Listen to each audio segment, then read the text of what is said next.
Hello everybody, this is Mutimanwa. Welcome to my podcast. We are on TikTok and on YouTube. Please follow us and subscribe.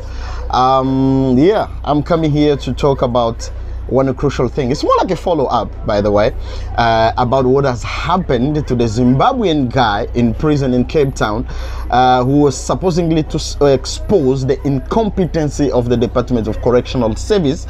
And he got beaten up and he confessed that life is hard because they caught him. However, this is what is happening now. Officials, they decided to fight back. Now they are raiding every single prison in South Africa, confiscating goods or belonging of the prisoners. Now the question become, how did those goods that were confiscated, by the way, I'm going to play them in the video right now, so stay tuned for that. How did those goods got in there? Because number one, for goods to get into prison, officials have to take them in. Now, if all these things that were confiscated, there is cell phones, chargers, cigarette, sangu, all these things, knives, scissors, PlayStations that were confiscated, how did they got in there? And what proof do we have as law-abiding citizens outside that these privileges are not just going to be given back? Because, I mean, they got in there through officials in the first place. How do we know they're not going to be given back? So, for me, I think this is just my personal opinion, that prisoners should be selected. Is it fair actually to confiscate from all of them, especially those who are finishing their sentences? They already been rehabilitated, they're closer to go out. What is the point of confiscating this a little bit life they are trying to build now, because as they prepare themselves to go out?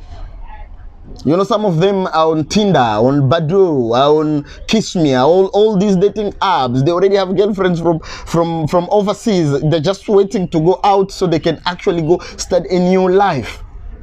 Now, confiscating things, is it really a good thing for them? You can tell me in the comment section what you think about that.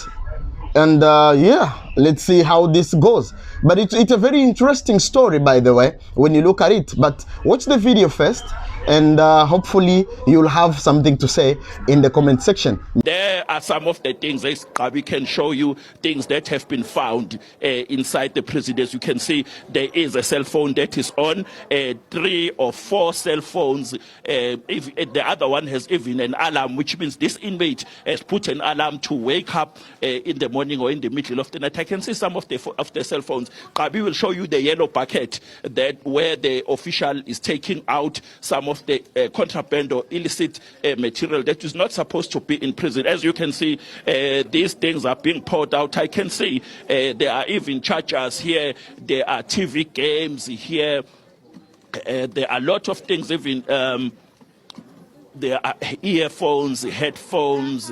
You can see some chargers. There is even a scissor here, as the official, you can see, is trying by all means to clear this thing out. There are earphones, there are scissors, there are chargers, there are cables, a lot of things inside this jail, this prison. I can see there is a SIM card that is there. Oh, there is even money inside here. Let me try to count it. It's more than 130 rands and some coins, which means some of the inmates had this money with him. It's not even close to 200, this amount. It's almost, there's even drugs, as you can see. Our camera person GQ will show you there is even some drug Intsangu, as the official is saying Intsangu is Dacha. They are opening another paper. I'm trying to get closer to it so that I can see. Sorry, as I can try to see. Yes, it can show you. Officer, what is this? Dacha is saying Intsangu Dacha, which means they have found Dacha with 1 or 2 of the officials, which means they have found this thing inside this cell where they come from. As you can see, there is even a Rizla. Colleague is a paper that is used to, when you want to smoke Dacha, you use this paper. It's called a Rizla. So there is a Rizla. Kabi will show you that Rizla, which means some of the inmates are using that Rizla to smoke when it's their time to smoke, when they are locked.